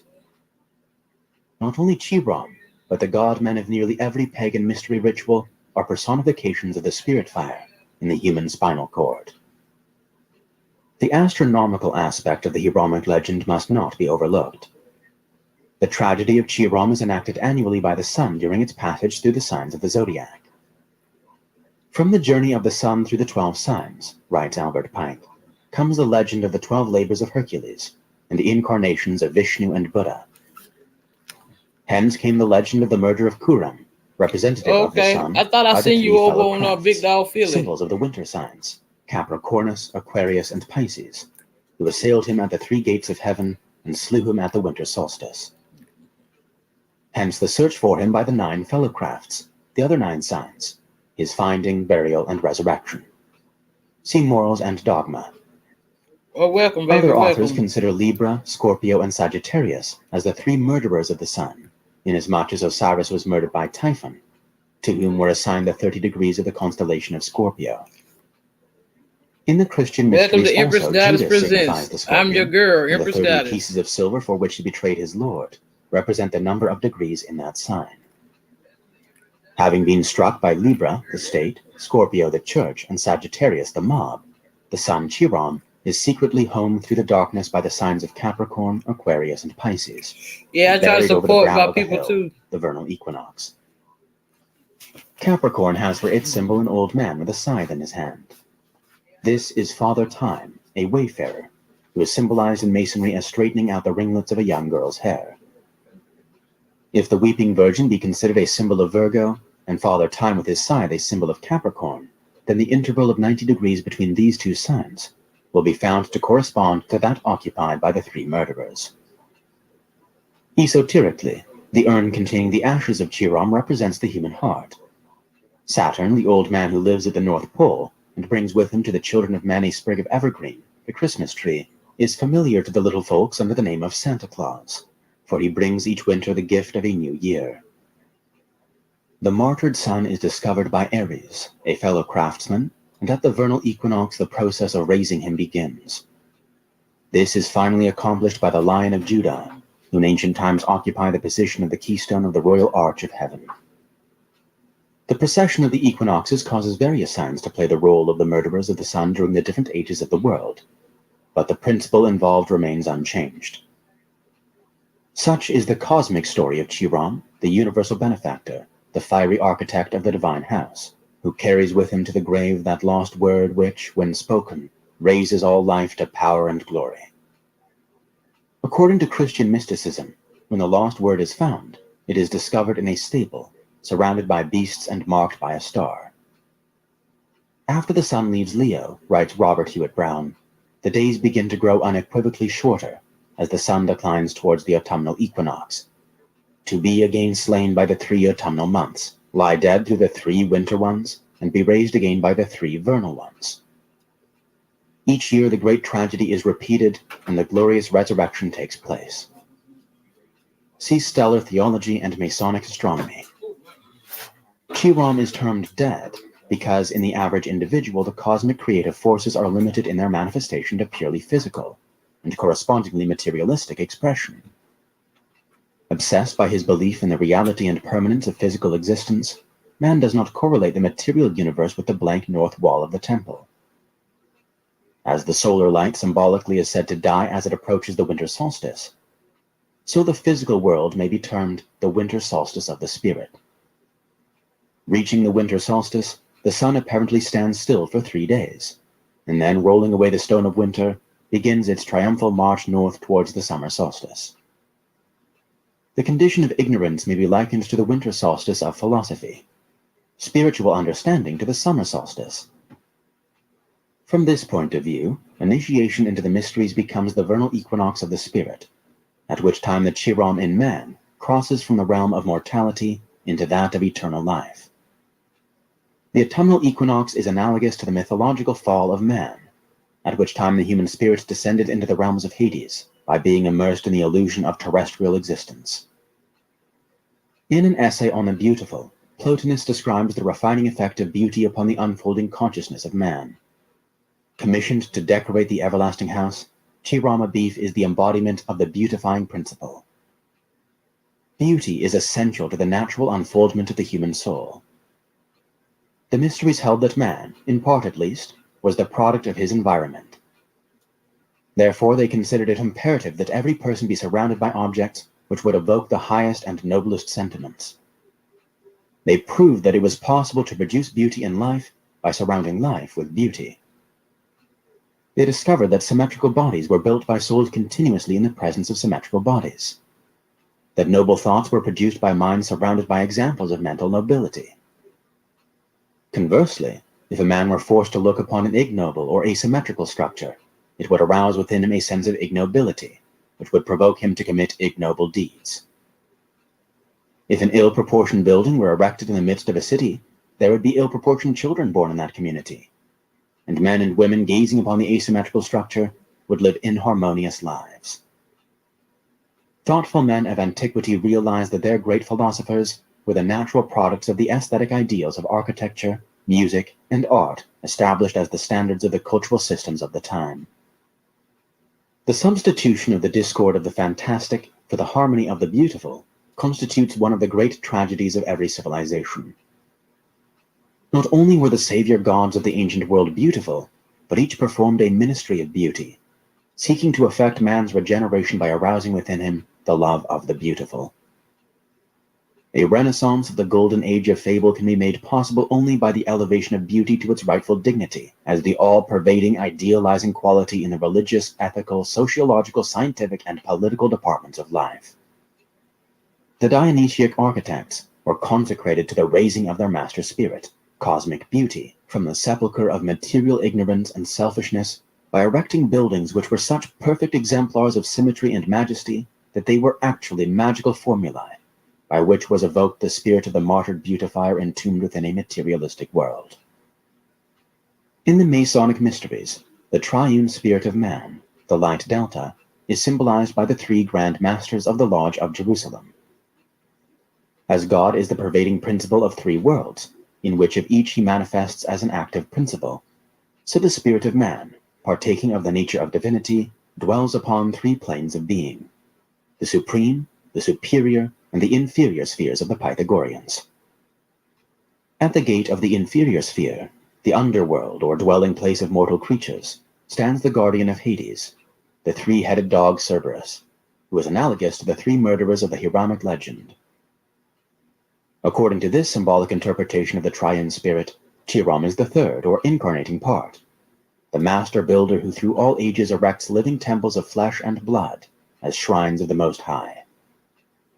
Chiram comes forth as a flower and is cut down. He dies at the gates of matter. He is buried in the elements of creation. But like Thor, he swings his mighty hammer in the fields of space, sets the primordial atoms in motion, and establishes order out of chaos. As the potentiality of cosmic power within each human soul, Chiram lies waiting for man by the elaborate ritualism of life to transmute potentiality into divine potency. As the sense perceptions of the individual increase, however, man gains ever greater control over his various parts, and the spirit of life within gradually attains freedom. The three murderers represent the laws of the inferior world, birth, growth, and decay, which ever frustrate the plan of the builder. To the average individual, physical birth actually signifies the death of Chiram, and physical death the resurrection of Chiram. To the initiate, however, the resurrection of the spiritual nature is accomplished without the intervention of physical death. The curious symbols found in the base of Cleopatra's Needle, now standing in Central Park, New York, were interpreted as being of first Masonic significance by S.A. Zola, past Grand Master of the Grand Lodge of Egypt. Masons' marks and symbols are to be found on the stones of numerous public buildings, not only in England and on the continent, but also in Asia. In his Indian Masons' marks of the Mughal dynasty, A. Gorham describes scores of markings appearing on the walls of buildings such as the Taj Mahal, the Jama Masjid, and that famous Masonic structure, the Qutb Minar. According to those who regard Masonry as an outgrowth of the secret society of architects and builders, which for thousands of years formed a caste of master craftsmen, Chiram Abif was the Tyrian Grand Master of a worldwide organization of artisans, with headquarters in Tyre. Their philosophy consisted of incorporating into the measurements and ornamentation of temples, palaces, mausoleums, fortresses, and other public buildings their knowledge of the laws controlling the universe. Every initiated workman was given a hieroglyphic, with which he marked the stones he trewed, to show to all posterity that he thus dedicated to the supreme architect of the universe each perfected product of his labor. Concerning Mason's marks, Robert Freck Gold writes, "It is very remarkable that these marks are to be found in all countries, in the chambers of the Great Pyramid at Giza, on the underground walls of Jerusalem, in Herculaneum and Pompeii, on Roman walls and Grecian temples, in Hindustan, Mexico, Peru, Asia Minor, as well as on the great ruins of England, France, Germany, Scotland, Italy, Portugal, and Spain." See a concise history of Freemasonry. From this viewpoint, the story of Chiram may well represent the incorporation of the divine secrets of architecture into the actual parts and dimensions of earthly buildings. The 3 degrees of the craft bury the Grand Master, the Great Arcanum, in the actual structure they erect, after first having killed him with the builder's tools, by reducing the dimensionless spirit of cosmic beauty to the limitations of concrete form. These abstract ideals of architecture can be resurrected, however, by the Master Mason, who by meditating upon the structure, releases therefrom the divine principles of architectonic philosophy incorporated or buried within it. Thus, the physical building is actually the tomb or embodiment of the creative ideal, of which its material dimensions are but the shadow. Moreover, the Hiramic legend may be considered to embody the vicissitudes of philosophy itself. As institutions for the dissemination of ethical culture, the pagan mysteries were the architects of civilization. Their power and dignity were personified in Chiram Abif, the master builder. But they eventually fell a victim to the onslaughts of that recurrent trio of state, church, and mob. They were desecrated by the state, jealous of their wealth and power, by the early church, fearful of their wisdom, and by the rabble or soldiery incited by both state and church. As Chiram, when raised from his grave, whispers the Master Mason's word which was lost through his untimely death, so according to the tenets of philosophy, the re-establishment or resurrection of the ancient mysteries will result in the rediscovery of that secret teaching, without which civilization must continue in a state of spiritual confusion and uncertainty. When the mob governs, man is ruled by ignorance. When the church governs, he is ruled by superstition. And when the state governs, he is ruled by fear. Before men can live together in harmony and understanding, Ignorance must be transmuted into wisdom, superstition into an illumined faith, and fear into love. Despite statements to the contrary, Masonry is a religion seeking to unite God and man by elevating its initiates to that level of consciousness whereon they can behold with clarified vision the workings of the great architect of the universe. From age to age, the vision of a perfect civilization is preserved as the ideal for mankind. In the midst of that civilization shall stand a mighty university wherein both the sacred and secular sciences concerning the mysteries of life will be freely taught to all who will assume the philosophic life. Here creed and dogma will have no place. The superficial will be removed, and only the essential be preserved. The world will be ruled by its most illumined minds, and each will occupy the position for which he is most admirably fitted. The great university will be divided into grades, admission to which will be through tests or initiations. Here mankind will be instructed in the most sacred, the most secret, and the most enduring of all mysteries, symbolism. Here the initiate will be taught that every visible object, every abstract thought, every emotional reaction is but the symbol of an eternal principle. Here mankind will learn that Chiron, truth, lies buried in every atom of cosmos, that every form is a symbol, and every symbol the tomb of an eternal verity. Through education, spiritual, mental, moral, and physical, man will learn to release living truths from their lifeless coverings. The perfect government of the earth must be patterned eventually after the divine government by which the universe is ordered. In that day when perfect order is re-established, with peace universal and good triumphant, men will no longer seek for happiness, for they shall find it welling up within themselves. Dead hopes, dead aspirations, dead virtues shall rise from their graves, and the spirit of beauty and goodness repeatedly slain by ignorant men shall again be the master of work. Then shall sages sit upon the seats of the mighty, and the gods walk with men. The Pythagorean theory of music and color. Harmony is a state recognized by great philosophers as the immediate prerequisite of beauty.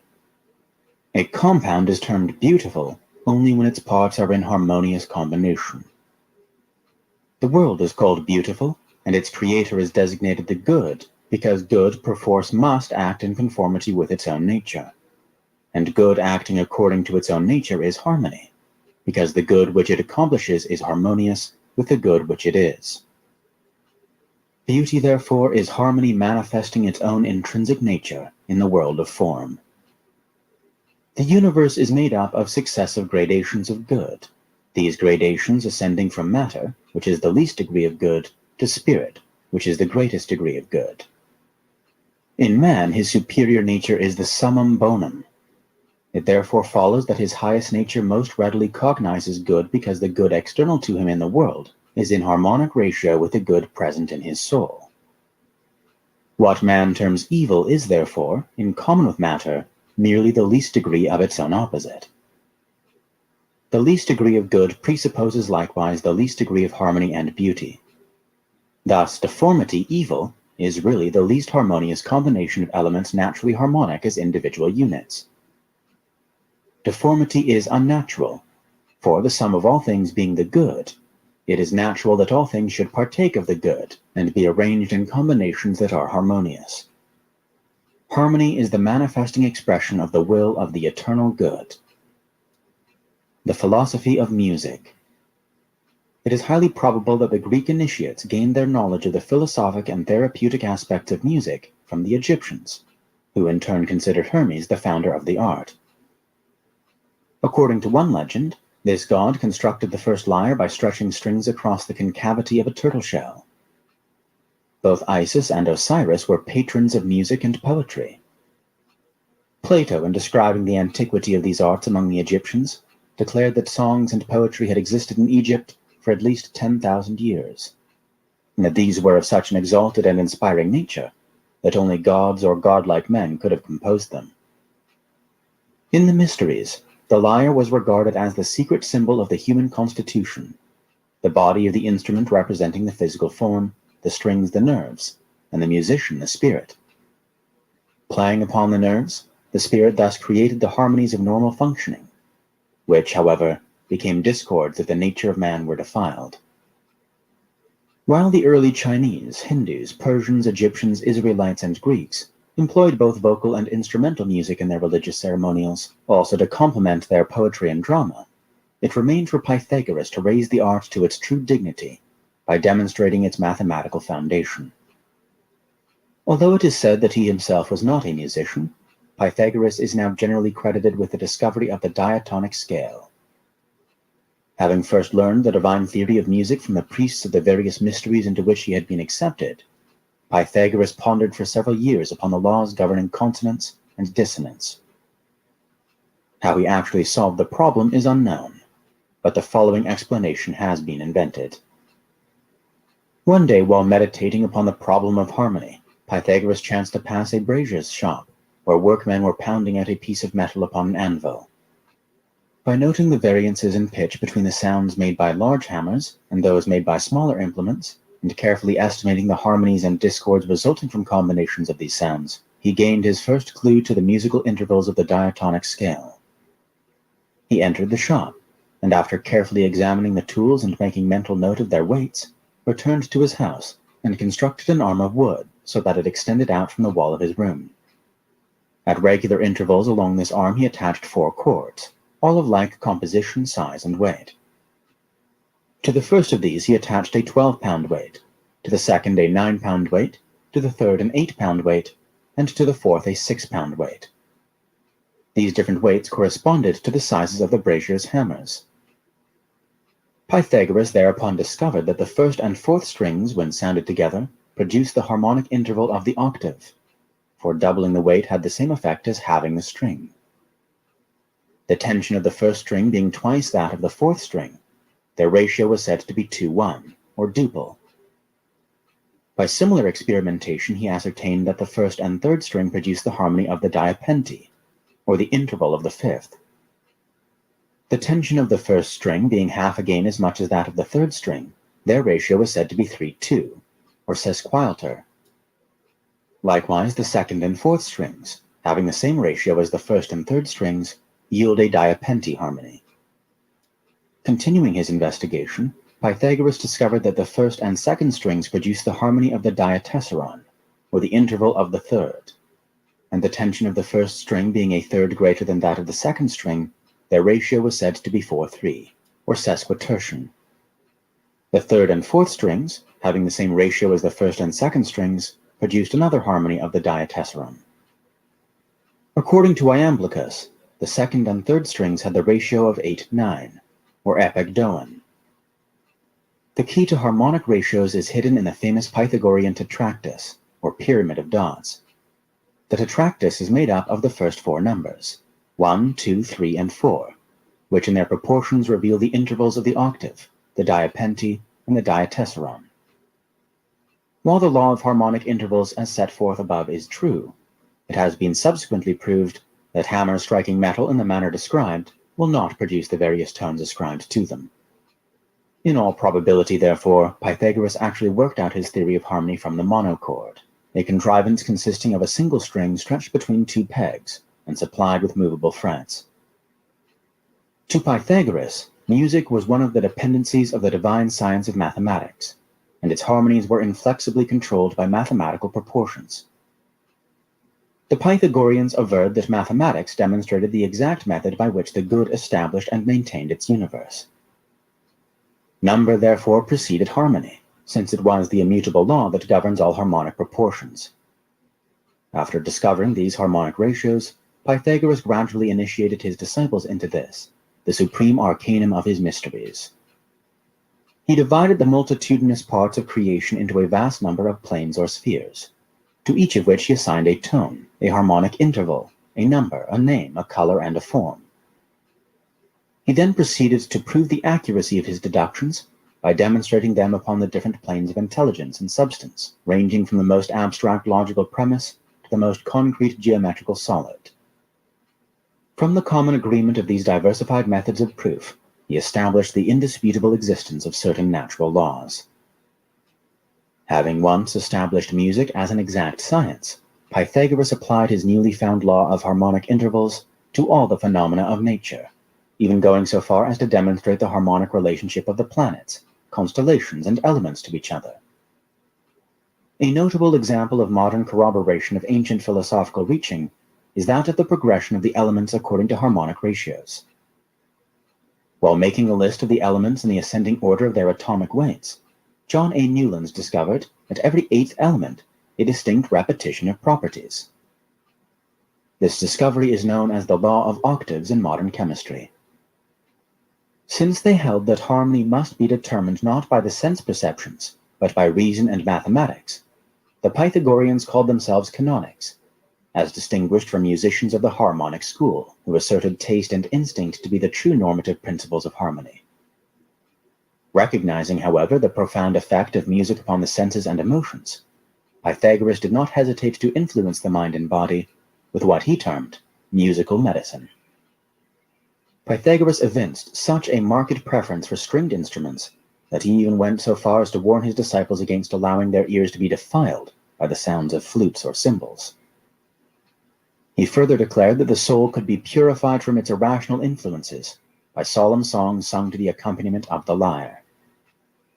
In his investigation of the therapeutic value of harmonics, Pythagoras discovered that the 7 modes, or keys of the Greek system of music, had the power to incite or allay the various emotions. It is related that while observing the stars one night, he encountered a young man befuddled with strong drink and mad with jealousy, who was piling faggots about his mistress's door with the intention of burning the house. The frenzy of the youth was accentuated by a flutist a short distance away, who was playing a tune in the stirring Phrygian mode. Pythagoras induced the musician to change his air to the slow and rhythmic spondaic mode, whereupon the intoxicated youth immediately became composed, and gathering up his bundles of wood, returned quietly to his own home. There was also an account of how Empedocles, a disciple of Pythagoras, by quickly changing the mode of a musical composition he was playing, saved the life of his host, Anchitus, when the latter was threatened with death by the sword of one whose father he had condemned to public execution. It is also known that Aesculapius, the Greek physician, cured sciatica and other diseases of the nerves by blowing a loud trumpet in the presence of the patient.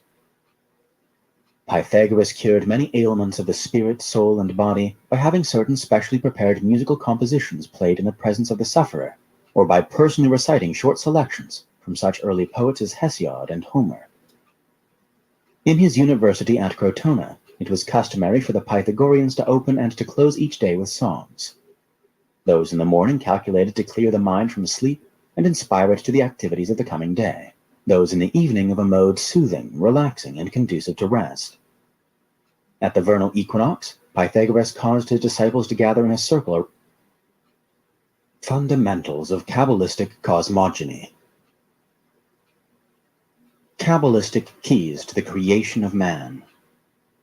Henry Stevens, in A World of Wonders, published in 1607, mentions a monk of St. Anthony, who declared that while in Jerusalem the patriarch of that city had shown him not only one of the ribs of the Word made flesh, and some rays from the Star of Bethlehem, but also the snout of a seraph, a fingernail of a cherub, the horns of Moses, and a casket containing the breath of Christ. To a people believing implicitly in a seraph sufficiently tangible to have its proboscis preserved, the more profound issues of Judaistic philosophy must necessarily be incomprehensible. Nor is it difficult to imagine the reaction taking place in the mind of some ancient sage should he hear that a cherub, which according to St. Augustine signifies the evangelists, according to Philo Judaeus, the outermost circumference of the entire heavens, and according to several of the church fathers, the wisdom of God, had sprouted fingernails. The hopeless confusion of divine principles with the allegorical figures created to represent them to the limited faculties of the uninitiated has resulted in the most atrocious misconceptions of spiritual truths. Concepts well nigh as preposterous as these, however, still stand as adamantine barriers to a true understanding of Old and New Testament symbolism. For until man disentangles his reasoning powers from the web of venerated absurdities in which his mind has lain ensnared for centuries, how can truth ever be discovered? The Old Testament, especially the Pentateuch, contains not only the traditional account of the creation of the world and of man, but also locked within it the secrets of the Egyptian initiators of the Moses concerning the genesis of the God-man, the initiate, and the mystery of his rebirth through philosophy. While the lawgiver of Israel is known to have compiled several works other than those generally attributed to him, the writings now commonly circulated as the purported 6th and 7th books of Moses are in reality spurious treatises on black magic foisted on the credulous during the Middle Ages. Out of the hundreds of millions of pious and thoughtful students of Holy Writ, it is almost inconceivable that but a mere handful have sensed the sublimity of the esoteric teachings of Sod, the Jewish mysteries of Adonai. Yet familiarity with the three Kabbalistical processes termed gematria, notarikon, and temura makes possible the discovery of many of the profoundest truths of ancient Jewish superphysics. By gematria is meant not only the exchange of letters for their numerical equivalents, but also the method of determining by an analysis of its measurements the mystic purpose for which a building or other object was constructed. S. L. McGregor Mathers, in the Kabbalah Unveiled, gives this example of the application of gematria. Thus also the passage, Genesis 18:2, Vehene Shalisha, and lo, 3 men, equals in numerical value, Elo Michael Gabriel ve Raphael.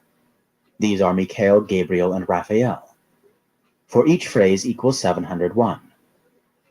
Assuming the sides of a scalene to be 11, 9, and 6 inches, a triangle of such dimensions would then be an appropriate symbol of Jehovah, for the sum of its 3 sides would be 26, the numerical value of the Hebrew word IHVH. Gematria also includes the system of discovering the arcane meaning of a word by analyzing the size and arrangement of the strokes employed in the formation of its various letters. Gematria was employed by the Greeks as well as the Jews. The books of the New Testament, particularly those attributed to St. John, contain many examples of its use. Nicephorus Callistus declared the Gospel according to St. John to have been discovered in a cavern under the temple at Jerusalem, the volume having been secreted long anterior to the Christian era. The existence of interpolated material in the 4th Gospel substantiates the belief that the work was originally written without any specific reference to the man Jesus, the statements therein accredited to him being originally mystical discourses delivered by the personification of the universal mind. The remaining Johannine writings, the Epistles and the Apocalypse, are enshrouded by a similar veil of mystery. By notarikon, each letter of a word may become the initial character of a new word. Thus, from Brashith, the first word in the book of Genesis, are extracted 6 words which mean that, in the beginning, the Elohim saw that Israel would accept the law. Mr. McGregor Mathers also gives 6 additional examples of notarikon formed from the above word by Solomon Meyer ben Moses, a medieval Kabbalist. From the famous acrostic ascribed to the Erythraean Sibyl, St. Augustine derived a word which by notarikon was expanded into the phrase, Jesus Christ, Son of God, Savior. By another use of notarikon, directly the reverse of the first, the initial, last, or middle letters of the words of a sentence may be joined together to form a new word or words. For example, the name Amen may be extracted from the Lord is the faithful King. Because they had embodied these cryptic devices in their sacred writings, the ancient priests admonished their disciples never to translate, edit, or rewrite the contents of the sacred books. Under the general heading of Temura, several systems may be grouped and explained in which various letters are substituted for other letters, according to prearranged tables or certain mathematical arrangements of letters, regular or irregular. Thus, the alphabet may be broken into 2 equal parts and written in horizontal lines, so that the letters of the lower row can be exchanged for those of the upper row, or vice versa. By this procedure, the letters of the word kuzu may be exchanged for those of IHVH, the tetragrammaton. In another form of Temura, the letters are merely rearranged. Temura may consist of a simple anagram, as in the English word live, which reversed becomes evil. The various systems of Temura are among the most complicated and profound devices of the ancient rabbins. Among theological scholars, there is a growing conviction that the hitherto accepted translations of the scriptural writings do not adequately express the spirit of the original documents. After the first copy of the Book of God, writes H. P. Blavatsky, has been edited and launched on the world by Hilkiah, this copy disappears, and Ezra has to make a new Bible, which Judas Maccabeus finishes.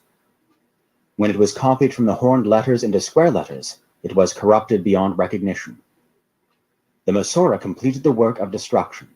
Finally, we have a text not 900 years old, abounding with omissions, interpolations, and premeditated perversions. See Isis Unveiled. Professor Crawford Howell Toy of Harvard notes, manuscripts were copied and recopied by scribes, who not only sometimes made errors in letters and words, but permitted themselves to introduce new material into the text, or to combine in one manuscript, without mark of division, writings composed by different men. Instances of these sorts of procedure are found especially in Micah and Jeremiah, and the groups of prophecies which go under the names of Isaiah and Zechariah. See Judaism and Christianity.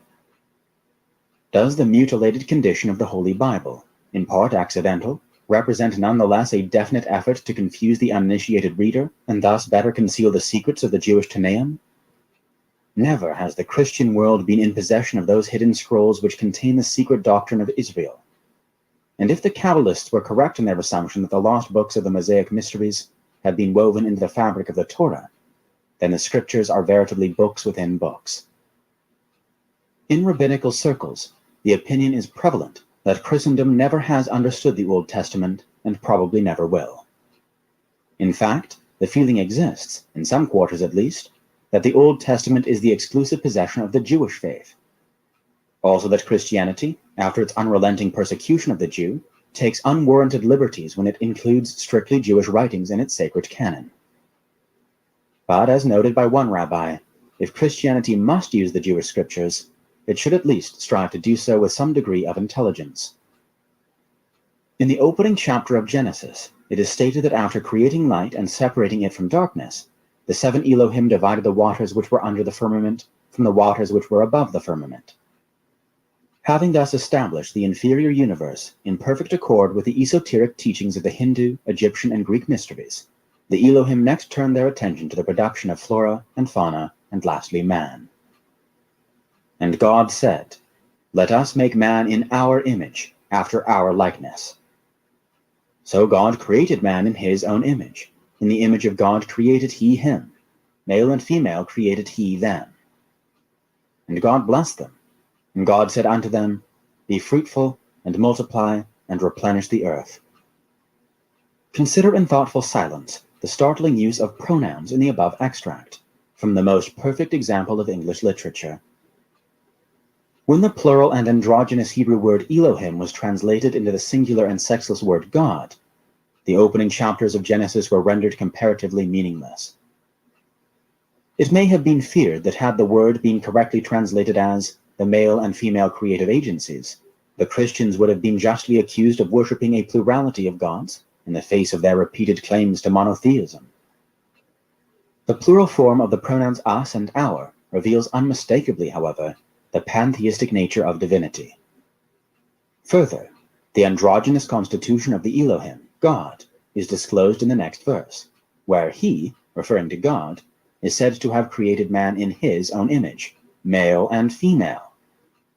Or more properly, as the division of the sexes had not yet taken place, male-female. This is a death blow to the time-honored concept that God is a masculine potency, as portrayed by Michelangelo on the ceiling of the Sistine Chapel. The Elohim then order these androgynous beings to be fruitful. Note that neither the masculine nor the feminine principle as yet existed in a separate state. And lastly, note the word replenish. The prefix re denotes back to an original or former state or position, or repetition or restoration. See Webster's International Dictionary, 1926.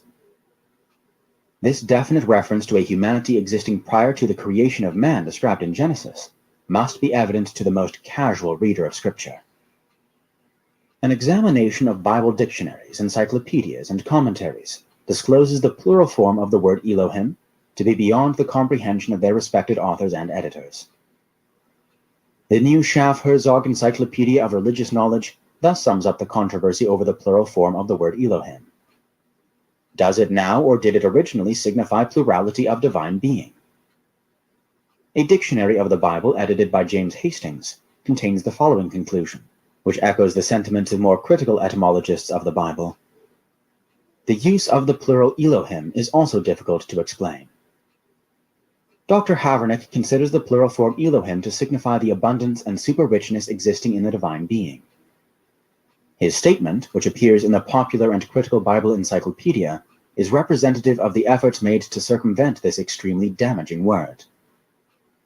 The International Standard Bible Dictionary considers the explanations offered by modern theologians, of which Dr. Havernick's is a fair example, to be too ingenious to have been conceived by the early Hebrews, and maintains that the word represents the survival of a polytheistic stage of Semitic thought. The Jewish Encyclopedia supports the latter assumption with the following concise statement. As far as epigraphic material, traditions, and folklore throw light on the question, the Semites are shown to be of polytheistic leanings. Various schools of philosophy, both Jewish and Gentile, have offered explanations erudite and otherwise of the identity of Adam. In this primordial man, the Neoplatonist recognized the Platonic idea of humanity, the archetype or pattern of the genus Homo. Philo-Judaeus considered Adam to represent the human mind, which could understand, and hence give names to, the creatures about it, but could not comprehend, and hence left nameless, the mystery of its own nature. Adam was also likened to the Pythagorean monad, which by virtue of its state of perfect unity, could dwell in the Edenic sphere. When through a process akin to fission the monad became the duad, the proper symbol of discord and delusion, the creature thus formed was exiled from its celestial home. Thus the twofold man was driven from the paradise belonging to the undivided creation, and cherubim and a flaming sword were placed on guard at the gates of the causal world. Consequently, only after the re-establishment of unity within himself can man regain his primal spiritual state. According to the Isarim, the secret doctrine of Israel taught the existence of 4 Adams, each dwelling in one of the 4 Kabbalistic worlds. The first, or heavenly Adam, dwelt alone in the Atsaluthic sphere, and within his nature existed all spiritual and material potentialities. The second Adam resided in the sphere of Braya. Like the first Adam, this being was androgynous, and the 10th division of its body, its heel Malkuth, corresponded to the Church of Israel, that shall bruise the serpent's head. The third Adam, likewise androgynous, was clothed in a body of light, and abode in the sphere of Yetzirah. The fourth Adam was merely the third Adam after the fall into the sphere of Asaya, at which time the spiritual man took upon himself the animal shell or coat of skins. The fourth Adam was still considered as a single individual, though division had taken place within his nature, and 2 shells or physical bodies existed, in one of which was incarnated the masculine, and in the other the feminine potency. For further details, consult Isaac Meyer. The universal nature of Adam is revealed in the various accounts concerning the substances of which he was formed.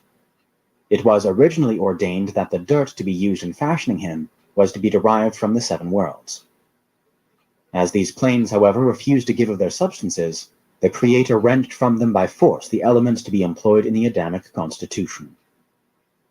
St. Augustine discovered a notaricun in the name of Adam. He showed that the 4 letters, A-D-A-M, are the first letters of the 4 words Anatoli, Dissus, Arctos, Mesembria, the Greek names for the 4 corners of the world. The same author also sees in Adam a prototype of Christ, for he writes, Adam sleeps that Eve may be formed. Christ dies that the church may be formed. While Adam sleeps, Eve is formed from his side. When Christ is dead, his side is smitten with a spear, that there flow forth sacraments to form the church. Adam himself was the figure of him that was to come. In his recent work, Judaism, George Foot Moore thus describes the proportions of the Adamic man. He was a huge mass that filled the whole world to all points of the compass. The dust of which his body was formed was gathered from every part of the world, or from the site of the future altar. Of greater interest is the notion that man was created androgynous, because it is probably a bit of foreign lore adapted to the first parengenesis. R. Samuel Bar Naaman, 3rd century, said, when God created Adam, he created him facing both ways. Then he sawed him in 2 and made 2 backs, 1 for each figure. The Zohar holds the concept of 2 Adams, the first a divine being, who stepping forth from the highest original darkness, created the second or earthly Adam in his own image. The higher or celestial man was the causal sphere, with its divine potencies and potentialities considered as a gigantic personality. Its members, according to the Gnostics, being the basic elements of existence. This atom may have been symbolized as facing both ways to signify that with one face it looked upon the proximate cause of itself, and with the other face looked upon the vast sea of cosmos, into which it was to be immersed. Philosophically, Adam may be regarded as representative of the full spiritual nature of man, androgynous and not subject to decay. Of this fuller nature, the mortal man has little comprehension. Just as spirit contains matter within itself, and is both the source and ultimate of the state denominated matter, so Eve represents the lower or mortal portion that is taken out of, or has temporal existence in, the greater and fuller spiritual creation.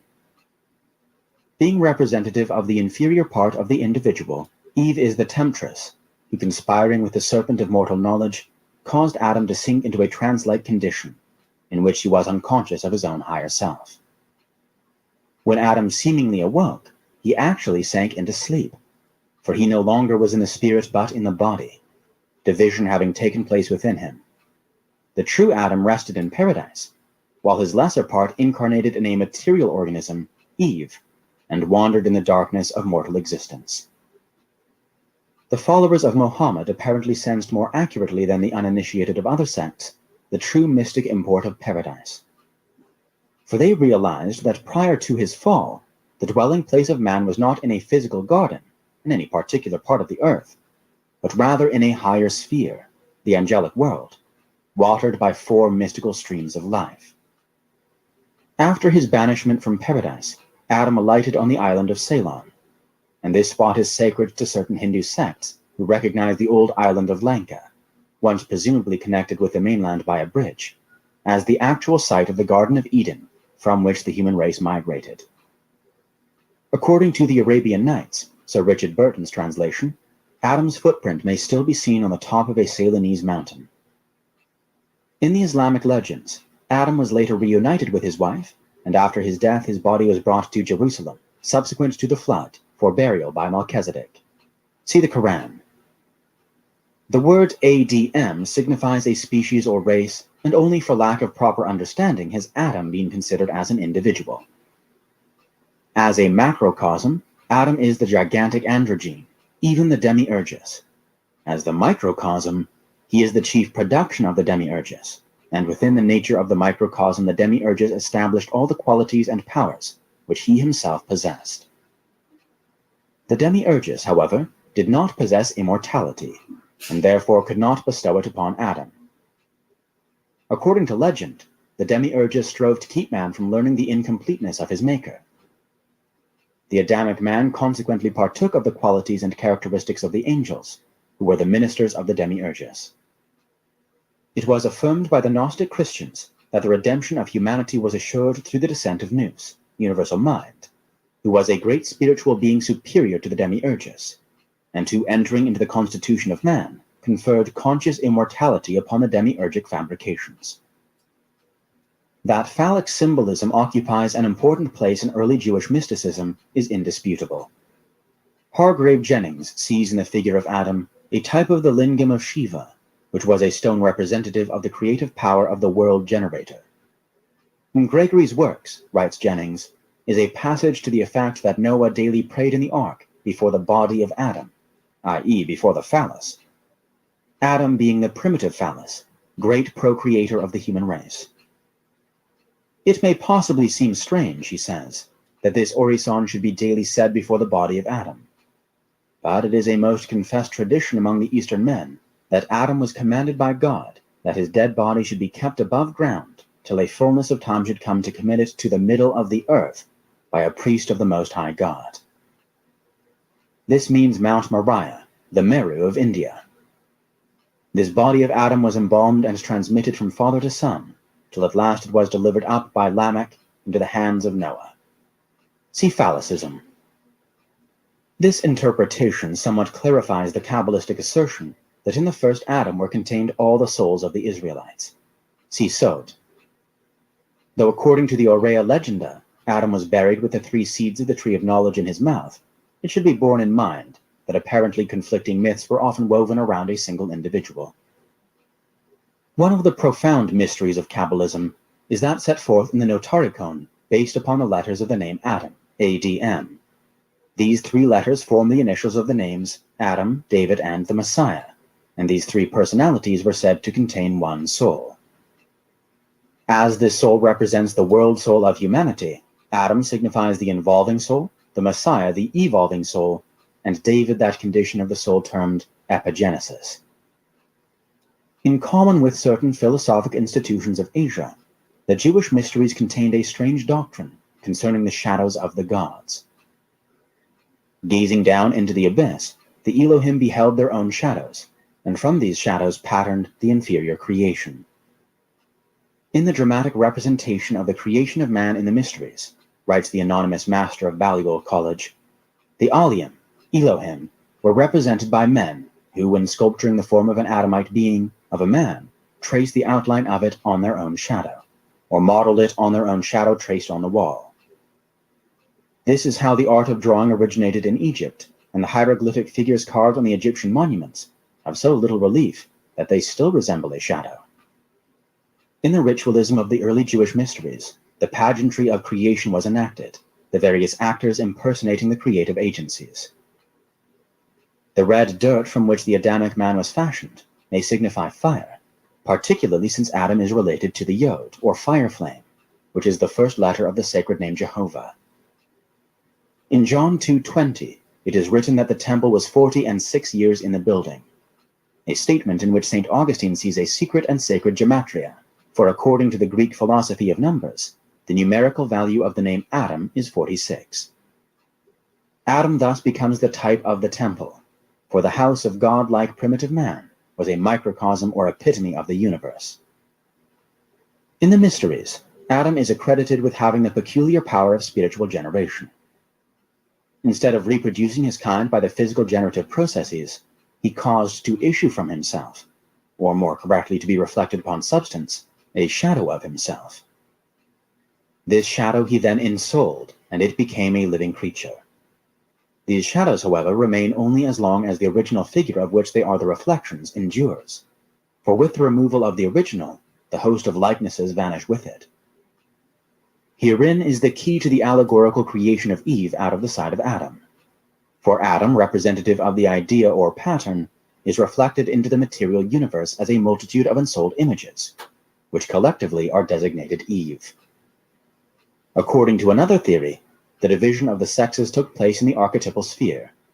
Hence the shadows in the lower world were divided into two classes, consistent with the orders established in the archetype. In the apparently incomprehensible attraction of one sex for the other, Plato recognized a cosmic urge toward reunion of the severed halves of this archetypal being. Exactly what is to be inferred by the division of the sexes as symbolically described in Genesis is a much debated question. That man was primarily androgynous is quite universally conceded, and it is a reasonable presumption that he will ultimately regain this bisexual state. As to the manner in which this will be accomplished, two opinions are advanced. One school of thought affirms that the human soul was actually divided into two parts, male and female, and that man remains an unperfected creature until these parts are reunited through the emotion which man calls love. From this concept has grown the much-abused doctrine of soulmates, who must quest through the ages until the complementary part of each severed soul is discovered. The modern concept of marriage is to a certain degree founded upon this ideal. According to the other school, the so-called division of the sexes resulted from suppression of fundamentals of Kabbalistic cosmogony. The Kabbalists conceive of the supreme deity as an incomprehensible principle, to be discovered only through the process of eliminating. The Kabbalah. Kabbalistic keys to the creation of man. Henry Stevens, in A World of Wonders, in the first Adam were contained all the souls of the Israelites. See Sod. Though according to the Aurea Legenda, Adam was buried with the 3 seeds of the tree of knowledge in his mouth, it should be borne in mind that apparently conflicting myths were often woven around a single individual. All right, I'm gonna wind it up One anyway. of the profound mysteries of Kabbalism is that set forth in the Notarikon, based upon the letters of the name Adam, ADM. These three letters form the initials of the names Adam, David, and the Messiah, and these three personalities were said to contain one soul. As this soul represents the world soul of humanity, Adam signifies the involving soul, the Messiah the evolving soul, and David that condition of the soul termed epigenesis. In common with certain philosophic institutions of Asia, the Jewish mysteries contain a strange doctrine concerning the shadows of the gods. Gazing down into the abyss, the Elohim beheld their own shadows, and from these shadows patterned the inferior creation. In the dramatic representation of the creation of man in the mysteries, writes the anonymous master of Balliol College, the Alim, Elohim, were represented by men who, when sculpturing the form of an Adamite being, of a man, traced the outline of it on their own shadow, or modeled it on their own shadow traced on the wall. This is how the art of drawing originated in Egypt, and the hieroglyphic figures carved on the Egyptian monuments have so little relief that they still resemble a shadow. In the ritualism of the early Jewish mysteries, the pageantry of creation was enacted, the various actors impersonating the creative agencies. The red dirt from which the Adamic man was fashioned may signify fire, particularly since Adam is related to the Yod, or fire flame, which is the first letter of the sacred name Jehovah. In John 2:20, it is written that the temple was 46 years in the building, a statement in which St. Augustine sees a secret and sacred gematria, for according to the Greek philosophy of numbers, the numerical value of the name Adam is 46. Adam thus becomes the type of the temple, for the house of God-like primitive man was a microcosm or epitome of the universe. In the mysteries, Adam is accredited with having the peculiar power of spiritual generation. Instead of reproducing his kind by the physical generative processes, he caused to issue from himself, or more correctly to be reflected upon substance, a shadow of himself.